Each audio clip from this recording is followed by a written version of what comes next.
जय श्री कृष्ण। मंगलम भगवान विष्णु, मंगलम गरुड़ध्वजो, मंगलम पुंडरीकाक्ष, मंगलाय तनोहरि। प्रत्येक वर्ष भाद्रपद मास के शुक्ल पक्ष की चतुर्दशी तिथि को भगवान विष्णु के अनंत स्वरूप की पूजा की जाती है। इसे अनंत चतुर्दशी व्रत के नाम से जाना जाता है।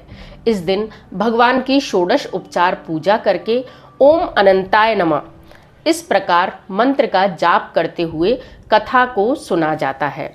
आइए हम सब मिलकर पुराणों में आई हुई इस कथा का श्रवण करते हैं। यह महाभारत काल के उस समय की बात है जब महाराज धृतराष्ट्र ने युधिष्ठिर को खांडवप्रस्थ नामक अत्यंत निर्जन वन को राज्य करने हेतु दे दिया था। महाराज युधिष्ठिर ने अपने पांचों भाइयों तथा श्री कृष्ण की सहायता से उस खांडवप्रस्थ को अत्यंत समृद्ध बना दिया और वहां राजसूय यज्ञ का आयोजन किया। एक बार महाराज युधिष्ठिर ने जब राजसूय यज्ञ के लिए वहां यज्ञ मंडप का निर्माण किया तो वह यज्ञ मंडप इतना सुंदर था, इतना मनोरम था कि वहां जल व धरती की भिन्नता ही प्रतीत नहीं होती थी। प्रत्येक व्यक्ति को अपने नेत्रों से जल में धरती और धरती में जल दिखाई देता था। बहुत सावधानी करने वाला व्यक्ति भी वहां धोखा खाकर गिर जाता था। जब इस चमत्कार के विषय में दुर्योधन ने सुना तो वह भी देखने के लिए उस यज्ञशाला में आ गया और एक तालाब को धरती का स्थान समझकर उसमें गिर गया। तब द्रौपदी ने उपहासवश अंधे का पुत्र अंधा कहकर उन्हें चिढ़ाया। इस बात से दुर्योधन को अत्यंत बुरा लगा। यह बात उसके हृदय में बाण के समान लगी। उसके मन में द्वेष उत्पन्न हो गया और उसने पांडवों से बदला लेने की ठान ली। उसके मस्तिष्क में उस अपमान का बदला लेने के लिए तरह तरह के विचार उपजने लगे। उसने बदला लेने के लिए पांडवों को जुए में हराकर अपमान का बदला लेने की सोची। उसने पांडवों को अपने मामा शकुनी की सहायता से जुए में हरा दिया। पराजित होने पर प्रतिज्ञा के अनुसार पांडवों को 12 वर्ष के लिए वनवास भोगना पड़ा। वन में रहते हुए पांडव अनेक प्रकार के कष्ट सहते थे। एक दिन भगवान कृष्ण उनसे मिलने के लिए आए। तब युधिष्ठिर ने उनसे अपना दुख कहा और दुख दूर करने का उपाय पूछा। तब भगवान श्री कृष्ण ने कहा, हे युधिष्ठिर, तुम अनंत भगवान का व्रत करो, इससे तुम्हारा सारा संकट दूर हो जाएगा। तुम्हारा खोया हुआ राज्य तुम्हें पुनः प्राप्त हो जाएगा। तब युधिष्ठिर ने भगवान श्री कृष्ण से इस व्रत को संपूर्ण करने की विधि पूछी तथा उसकी कथा भी सुनी। कथा इस प्रकार आती है कि प्राचीन काल में सुमंत नाम का एक नेक तपस्वी ब्राह्मण था। उसकी पत्नी का नाम दीक्षा था। उसकी एक परम सुंदरी, धर्मपरायण तथा ज्योतिर्मयी स्वरूप एक कन्या भी हुई जिसका नाम उन्होंने सुशीला रखा। सुशीला जब बड़ी हुई तो उसकी माता दीक्षा की मृत्यु हो गई। पत्नी के मरने के पश्चात सामाजिक दबाव में आकर सुमंत ने कर्कशा नाम की स्त्री से दूसरा विवाह कर लिया। सुशीला का विवाह ब्राह्मण सुमंत ने कौंडिल्य ऋषि के साथ कर दिया। जब विदाई में अपनी पुत्री को कुछ देने की बात आई तो कर्कशा ने सौतिया डाह से जलकर दामाद को कुछ ईंटें और पत्थरों के टुकड़े बांधकर दे दिए। कौंडिन्य ऋषि इस बात से अत्यंत दुखी हुए, लेकिन पत्नी को लेकर अपने आश्रम की ओर चले आए। रास्ते में रात हो गई थी। कौंडिन्य ऋषि नदी तट पर संध्या करने लगे। वहां सुशीला ने देखा कि वहां बहुत सी स्त्रियां सुंदर सुंदर वस्त्र धारण कर किसी देवता को पूज रही हैं। सुशीला के पूछने पर उन स्त्रियों ने बताया कि हम विधि पूर्वक अनंत व्रत की कथा सुन रहे हैं। इस अनंत व्रत की अत्यंत ही महत्ता है। इसे करने वाली स्त्री धन धान्य तथा पुत्र पौत्र से अनंत वर्ष के लिए संपन्न रहती है। सुशीला ने यह सुनकर उसी व्रत का अनुष्ठान उनके साथ ही मिलकर किया। 14 गांठों वाला एक डोरा हाथ में लेकर वह ऋषि कौंडिन्य के पास आ गई। कौंडिन्य ऋषि ने सुशीला से उस डोरे के बारे में पूछा तो सुशीला ने उनको सारी बात बता दी, लेकिन कौंडिन्य ऋषि ने मति भ्रम होने के कारण उस डोरे को तोड़कर अग्नि में डाल दिया। इससे भगवान अनंत जी का अपमान हुआ और परिणाम यह निकला कि ऋषि कौंडिन्य उसी दिन से दुखी रहने लगे। उनकी सारी संपत्ति धीरे धीरे क्षीण होने लगी तथा उनका ज्ञान भी जाता रहा। इस दरिद्रता का कारण उन्होंने एक दिन अपनी पत्नी से कहा, तो पत्नी सुशीला ने कहा कि मुझे लगता है कि आपने अनंत भगवान का डोरा जला दिया, उसी का अपराध हमसे हुआ है। अनंत भगवान और कोई नहीं, भगवान विष्णु के ही स्वरूप है। यह सुनकर पश्चाताप करते हुए ऋषि कौंडिन्य अनंत डोरी की प्राप्ति के लिए वन में चले गए। वन में कई दिनों तक भटकते भटकते निराश होकर एक दिन वे भूमि पर गिर पड़े।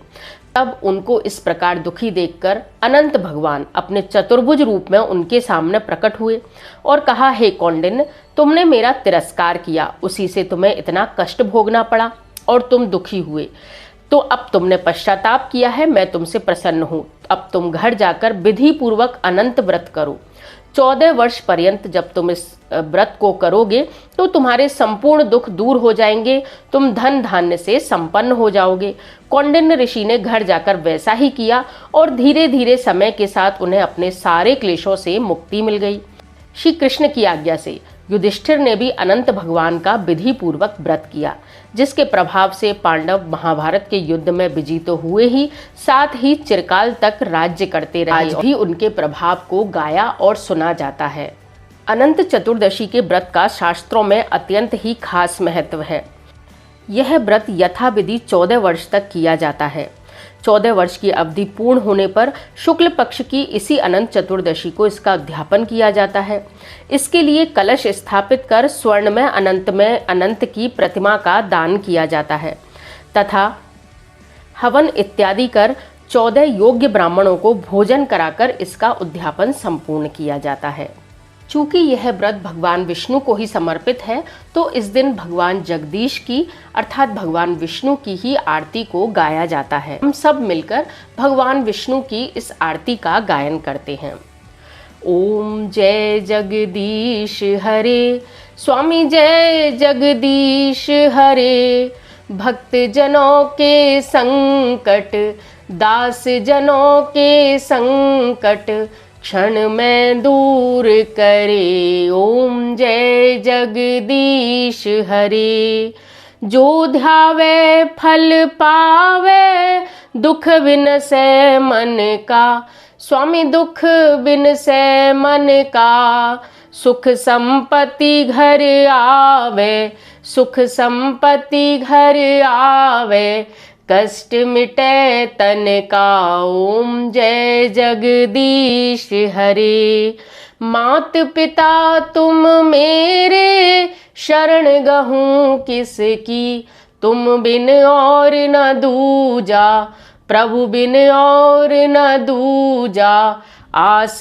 करूं जिसकी। ओम जय जगदीश हरे, तुम पूर्ण परमात्मा, तुम अंतर्यामी, जगत पिता जगदीश्वर, तुम सबके स्वामी। ओम जय जगदीश हरे, तुम करुणा के सागर, तुम पालन करता, मैं मूरख खल कामी, मैं सेवक तुम स्वामी, कृपा करो भरता।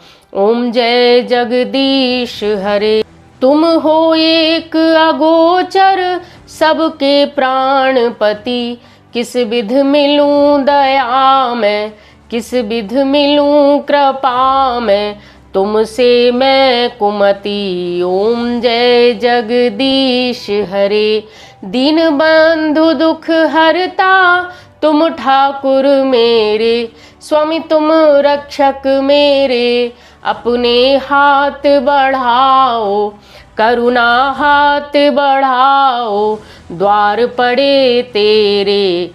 ओम जय जगदीश हरे, विषय विकार मिटाओ, पाप हरो देवा, श्रद्धा भक्ति बढ़ाओ, संतन की सेवा। ओम जय जगदीश हरे, श्री जगदीश जी की आरती जो कोई नर गावे, कहते शिवानंद स्वामी, मनवांछित फल पावे। ओम जय जगदीश हरे। आरती के पश्चात ओम अनंताय नमः यह मंत्र बोलते हुए अंती को अपने हाथों में 14 गांठों वाला जो धागा रक्षा सूत्र के रूप में, जिसे अनंत सूत्र कहा जाता है, वहां पर बांधा जाता है, उसका महत्व भी यह है कि इस दिन भगवान विष्णु ने 14 लोकों को रचा था।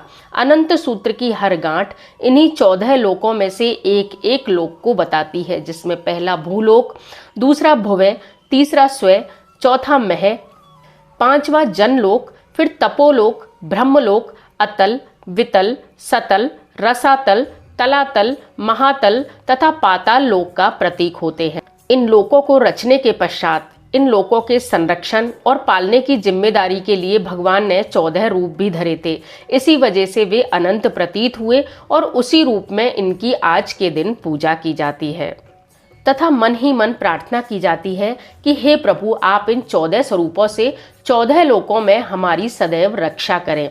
इस व्रत को करने वाला पुरुष या स्त्री जो भी हो, वह 14 लोकों में कभी भी कहीं भी दुख नहीं पाता है। अंत में भगवान विष्णु के लोक को सदा के लिए प्राप्त करता है। बोलिए अनंत भगवान की जय।